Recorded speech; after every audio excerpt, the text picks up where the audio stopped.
criticize that, but I haven't been participating in elections coming out to vote. It doesn't happen. Even in my own riding, where I have 14 Inuit communities, I have 9 Cree communities, I have 2 Aboriginal communities, and the turnout was very low. So I couldn't even count on my own people when I ran in that huge riding in northern Quebec. But if you look at the numbers throughout this country, and if you look at the different ridings throughout the country, you'll notice that in at least 50 or 60 ridings, if Aboriginal peoples participated and came out voting, they could make the difference. They could determine the outcome in 50 or 60 ridings. So I tell this to the youth, and my volunteers throughout the Cree communities are the local youth councils that the 9 Cree communities have. They're my volunteers back home, and they're the ones that are working the door-to-doors every now and then throughout the Cree communities and in the Inuit communities. And since I've been there, I think there's a lot more interest, especially because I'm sitting right behind the leader. If you watch the question period, well, you see me every day. And young people back home like that. My mother doesn't understand. My mom doesn't understand English or French, but she enjoys it too.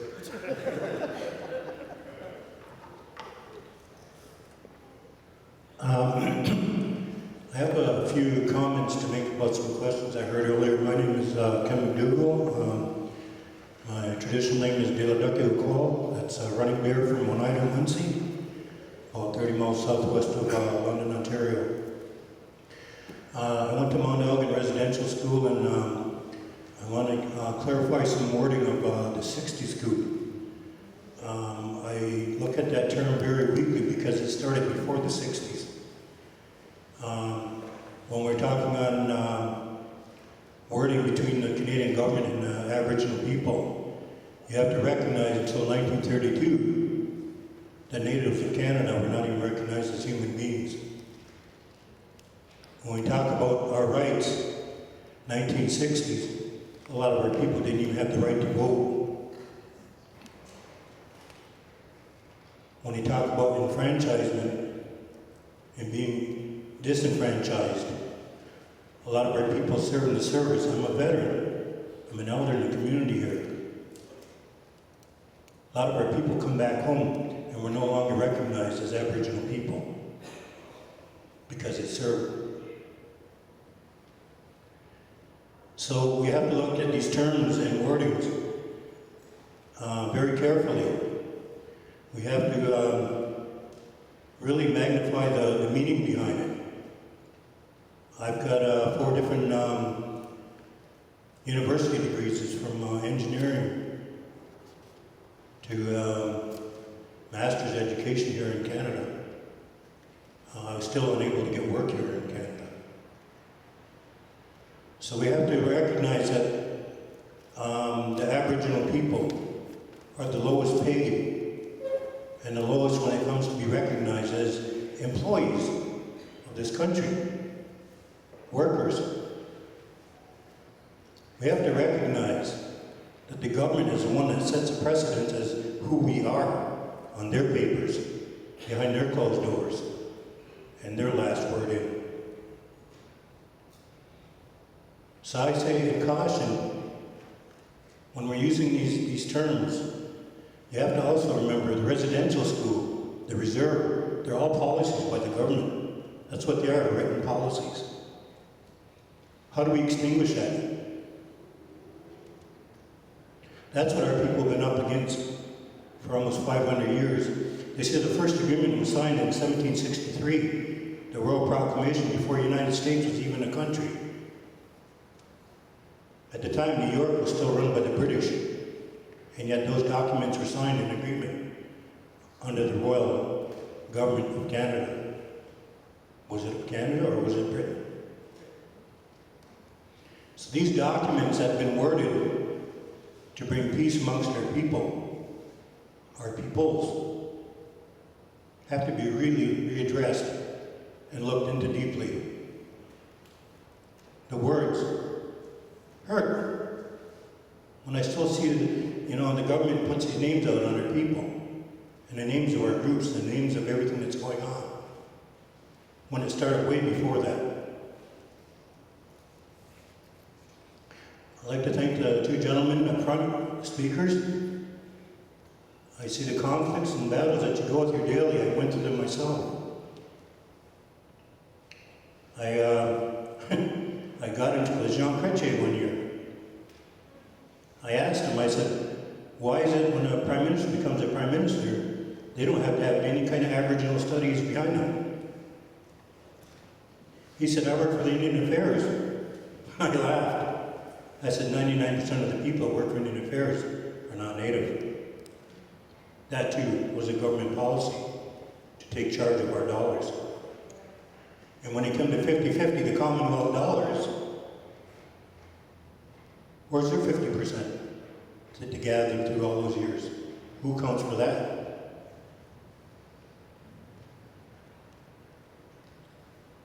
The 50s and 60s scoop is a wording that went on for centuries and was recognized in the 60s. About the same time, our Aboriginal women are finally recognized to be able to vote. So we have to be careful of everything that was going on that year. And how quickly do they try to resolve and make a soft pat on the head for the natives. So I'd like to pass that on to people and address it in a way of saying, where are these wordings coming from? And if you look up the word 60 scoop, it was from one man who dealt with the government that came with that wording. So I ask, in your heart and in your mind, what do we do to readdress this, to reword these things in a positive way that the Aboriginal people can become agreeable with? And I'll go with the witch.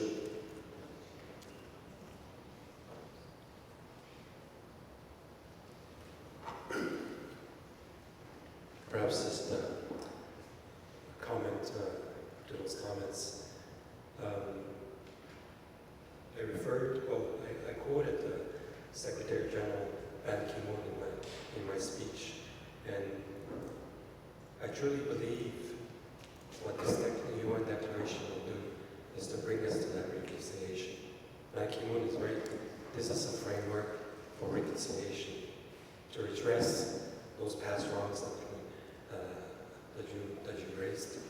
And, you know, when Ted Moses, former Korean ambassador to the UN, asked me to come along to the United Nations, and I still didn't have my law degree back in 1984 when Ted Moses asked me, grabbed me in the village. I was walking in my village. I was still living in the bush after coming out of residential school and completing my high school. I was walking in the village because I had to come back, pick up a couple of things in the village, and head back to the bush. And Ted Moses asked me, why don't you come to Geneva with me? Yeah, he did the same to Craig too. He said, why don't you come to Geneva with me? You don't have to do anything. Just observe. Watch how it's done. You may like this. Well, I've been returning to Geneva throughout, and there are very, very few individuals that participated in this drafting process of the UN Declaration throughout, from 1984 when it started, its first session for drafting, till it was adopted in 2007. There are very few individuals on this planet that participated throughout this process, but I did, because of Ted Moses. And I truly believe that the terms that we find in this UN Declaration covers so many rights, cultural, spiritual, environmental, political, civil rights, and so on, that I think we can, if we use them properly, we can go in that direction of reconciliation that is so much needed here. relations between the government of Canada and Aboriginal peoples is a broken relationship that needs major fixing. And Craig referred to our leader who has fully embraced the Aboriginal issue for our party. And it's true, I've heard him speak on many occasions. He hasn't had the Aboriginal file is the file on which he had the most meetings since he became leader of the opposition, since he became leader of the NDP. So he's fully embraced these issues. And I want to stay in the House of Commons until that's done. I want to stay in the House of Commons to make sure that Tom Mulcair fulfills the promises that he's made on these issues. Maybe we have time for one more question. I know there's lots of questions, and hopefully you'll get a chance to maybe talk to our guests afterwards, but I think we're quite past our time, so. My apologies to all these great questions. I'm Diane, and I work closely probably with many people in this room tonight, so it's very exciting, I think, that we're together listening to this story, because we'll be able to take the wisdom back to our, I think, community activism. This might be a rhetorical question for me, but I think it's worth getting your opinion and insights on this, and to have it spoken here. Many of us work diligently against Line 9 in Ontario, and as it's connected to tar sands development and its decimation of Indigenous culture and livelihood and health, especially in Alberta, but certainly other areas of the country where fracking is going on as well. So I'm curious to get your opinion on what do you think is this current government's fear, or agenda probably is a better word, in refusing to ratify this declaration and to adopt it in principle as a legal framework, and at the same time to continue a really intense program of continuing to pass policies and legislation that continue to impoverish Aboriginal communities and keep them disenfranchised from their own resource development, and also decision-making around how their land will be used or not, and respected. Thank you.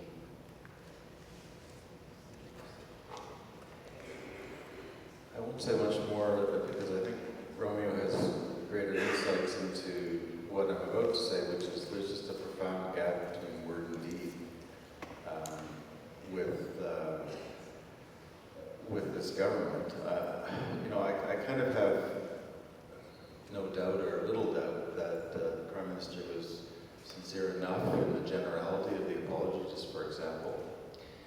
But it doesn't take long before an entire way of thinking about the world and a way of behaving that this Conservative Party and government represents, that what we would perceive as this huge gap just appears to be, for them, the ordinary way in which the world is organized. And I'm not even sure they see the profound dissonance between things like the apology and the eventual acceptance by the Canadian government at some general level of the declaration.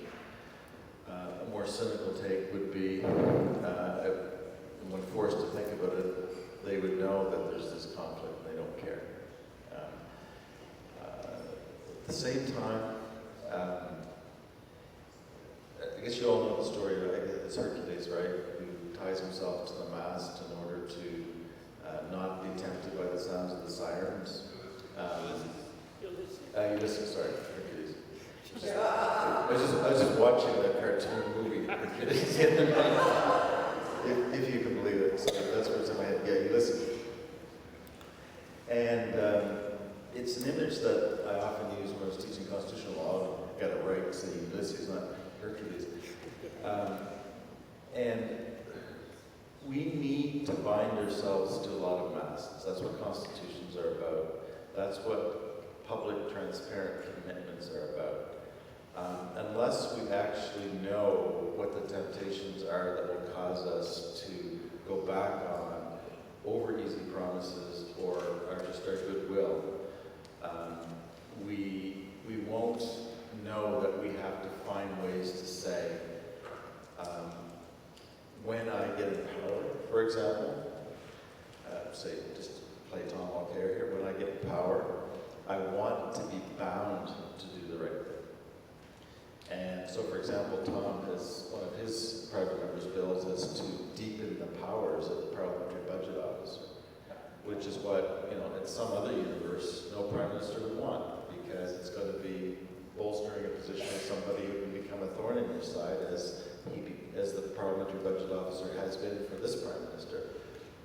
But Tom understands that not only is it the right thing to do, but without finding ways to actually lock yourself in and force yourself to abide by what you know is right at some higher level, there's too much slipperiness in the day-to-day running of government and everything else for you to necessarily make things the priority when you get in government that you, before being in government, thought they should be. So this is why I think it's so important that Tom has gone out and made so clear the kind of fundamental kinds of commitment he has to, as Romeo put it, the Aboriginal file, that he knows in doing this, he's also binding himself morally as he's speaking, but also in a way that will have a powerful driving factor on any NDP government, because there's no way that with the kinds of commitments and thinking that he's put on the table, that anything that the government would not have to almost turn like a ship of state to actually deliver on the commitments. So I'm not so sure Prime Minister Harper wants ever to be bound in that way, and he certainly doesn't act like he is.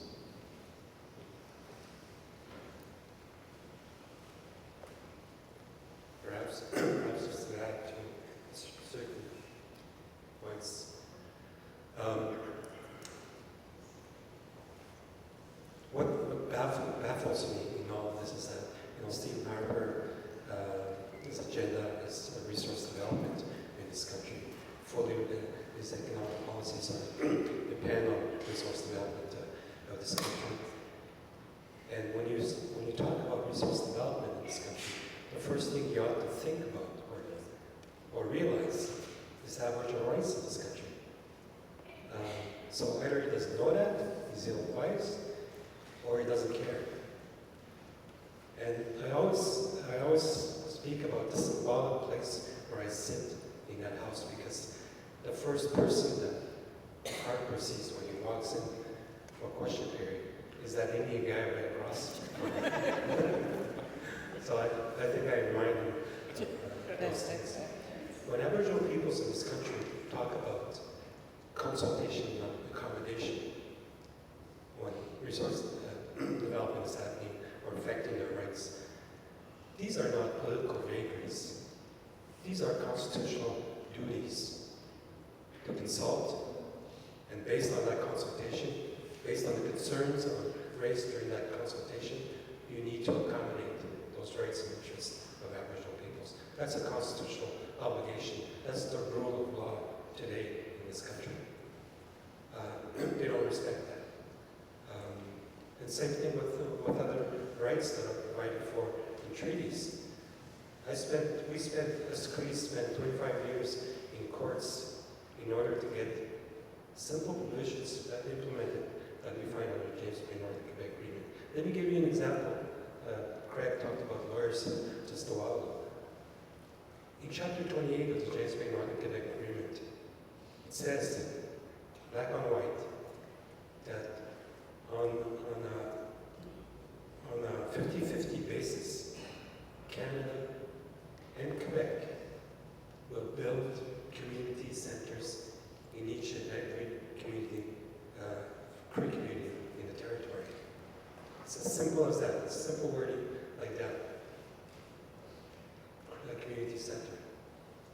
us 25 years to get that implemented. You know why? Because they could not agree on the definition of what a community center was. Well, that's it took 25 years. Those are the kind of things we face daily as Aboriginal peoples, as Aboriginal organizations throughout this country. And that needs to change. That needs to stop. That needs to change. And those are the kind of things that I want to work on from here on. I spent 30 years on the other side of the dam, and I'll spend the next 25 years on this side to try to convince the rest of us that it's the right thing to do. Thank you very much.